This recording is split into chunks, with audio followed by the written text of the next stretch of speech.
Hi class, today we're going to be talking all about your drawing pencils. So go ahead and grab your drawing pencils. We're going to discuss what each of them mean and when the correct time to use them is, and all about value. So once you have your pencils, let's take a look at them. So you might have a lot, you might just have a little depending on what class you're in, but when you are using your pencils, you will have a number at the bottom. So I want you guys to go ahead and look at the number during the bottom. Okay, I don't know if you guys can see that. So a lot of times it will say like 2H or 2B or 4B. There usually is a letter and a number. A few of them only have a letter, but just go ahead and check out what the bottom of these means so that we can talk about what exactly they are used for.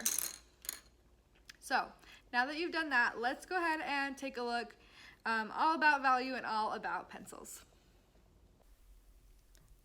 Okay, so let's talk more about your pencils. Every pencil that you have will have a number at the bottom. So this is a 2B pencil, this is a B pencil. They all have different letters or numbers on them explaining what the difference between them is. I have this little chart for you to kind of look over so you can kind of see exactly what each of them mean.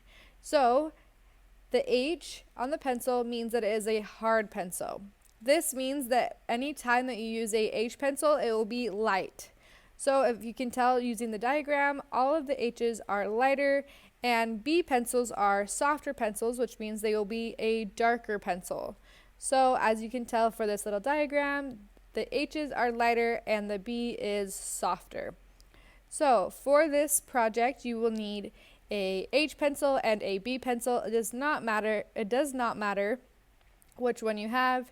You could have a 2H and a 6B, you could have a HB and a 7B. It does not matter what you use as long as you have two different types of pencils.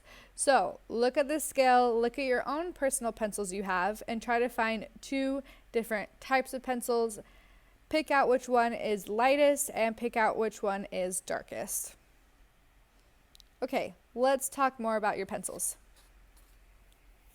So if you are in my junior high 2 class, you'll have these pencils. So these pencils are a little bit different, but essentially what these pencils are, this one right here is a little bit like charcoal. This one in the middle is equivalent to a 4B pencil, so that is a soft pencil. And then this one right here is really fun because it is a sketch and wash pencil, so it's a little bit like watercolor pencil, and you can wash over it, and this is how they all look when you use them. So just that simple. Okay, the other pencils, here's how they look when you mark them up. So for the project that we're going to do today, we're going to talk about how to make a basic form.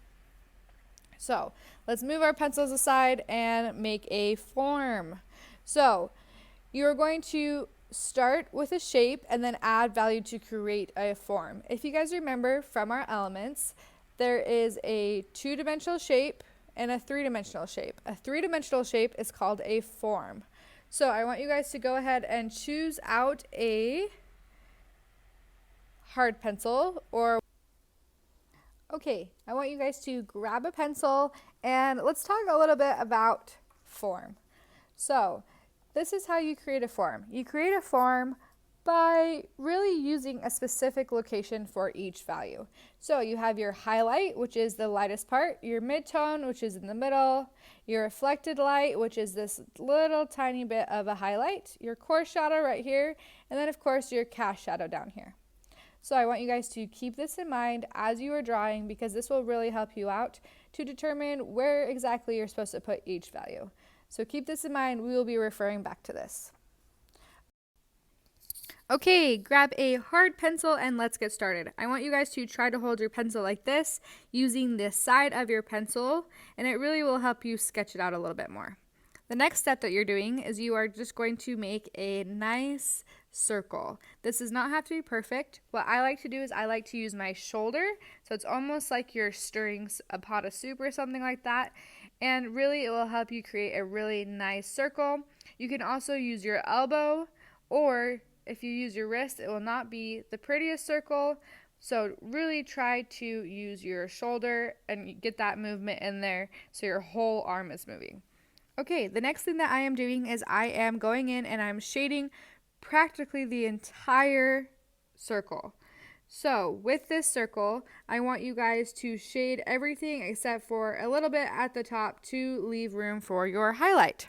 Then after you do that, you can smudge it all together and grab a soft pencil. Then you go back in and you really push the value on this. By pushing the value, you make it look a little bit more realistic and you really make it pop.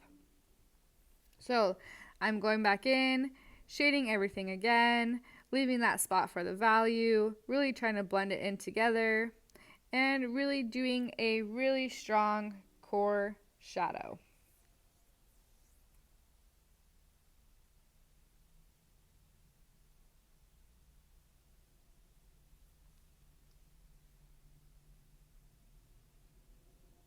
All right, then you can continue to blend it after you have your soft pencil all shaded in there. You can blend it again and really try to get a smooth transition from your dark to your light. This whole entire sphere should take you at least 5 to 10 minutes.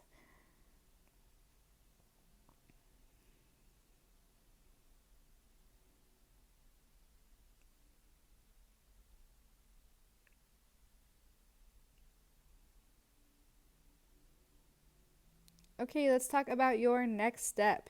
Your next step is going to be creating a cast value. With your cast value, you're going to lightly shade around the bottom of your sphere. Make sure that it is diagonal from your highlight. They should not be on the same side. It should be diagonal across from it.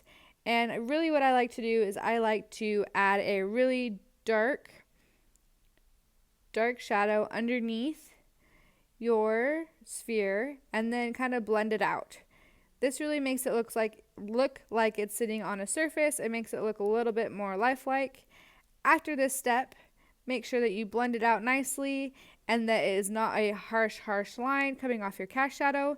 Then you're going to take an eraser and clean up around the edges and just make it look nice. Blend it a little bit more, clean it up a little bit, and bam, you are basically done with your sphere. Good job, guys. You made it. Now that you are done drawing your sphere, what I want you to do is go ahead and you can print out your worksheet and you can start working on your worksheet. So this is your value worksheet. And exactly what I want you to do is you are going to use your pencil and you are going to try to match these exactly. So I think you should spend at least 30 minutes trying to match the value of these. Each exactly. So when it's really dark up here, it should be extremely dark. If it's really light, it should be extremely light. And then you will go ahead and draw another form over here. And really, I did the hard part for you. I have the circle. Now you just need to go back in, use the side of your pencil, remember, like this, and go ahead and fill that in completely. So that is the first page. On your second page, this is where you're going to experiment a little bit and do some cross-hatching and some stippling, and then, of course, just a normal value scale. On these, I really want you to take your time as well. It should take you 30 minutes per page. So the first page, at least 30 minutes, the second page, at least 30 minutes, and then you will be done with your worksheet. So I have included on the back some examples of how exactly to do hatching, cross-hatching, stippling, all of those things, so you will know exactly how this should work and how this should look. So let's talk a little bit more about it. So when you are doing stippling, essentially is just a bunch of little tiny dots. Cross-hatching is just a bunch of lines, and hatching is just a bunch of lines as well. So what I want you to do is I want you to start from the darkest and going light. And what you're going to do is you're just going to start by doing a whole bunch of little lines.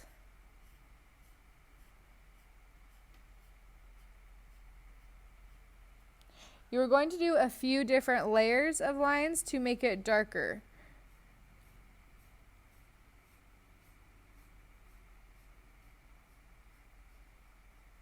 And you're just going to go over them over and over again until it's really dark. And then you'll do the next one even lighter and go all the way up until white. This box should be empty. Cross hatching is similar. You're just going to do lines, but you are going to cross the lines instead of just going the one direction.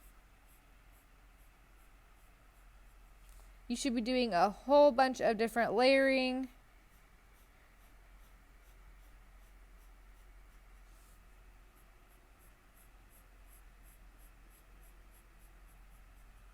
And fill up all these boxes. This one should be white. Stippling is essentially just a bunch of little dots.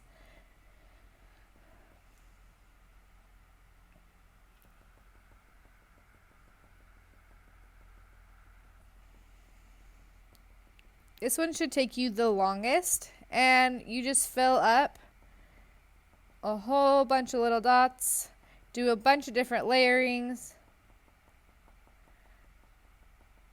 and then eventually you'll be done. It should be way darker than this. I don't want to have you sit here for 10 minutes while I draw these all out. Okay, your last one is blending.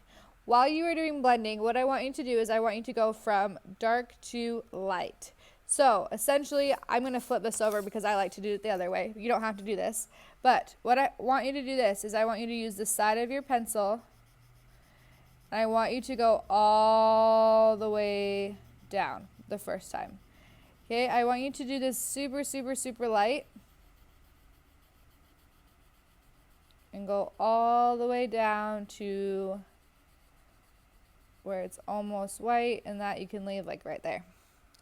I want you to use layering for this. So your next layer, you'll be doing a little bit darker.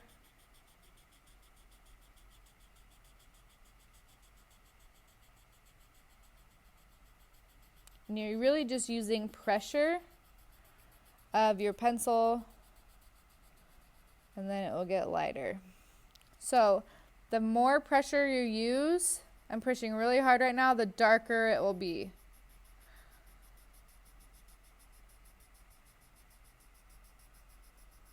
The less pressure I use, the lighter it will be. So I want you guys to go over this completely at least like 4 times. Okay, in order to get that really, really nice value scale. Okay, that is it for your actual assignment. First page, spend about 30 minutes, and your second page, spend about 30 minutes, so it looks really, really nice and neat.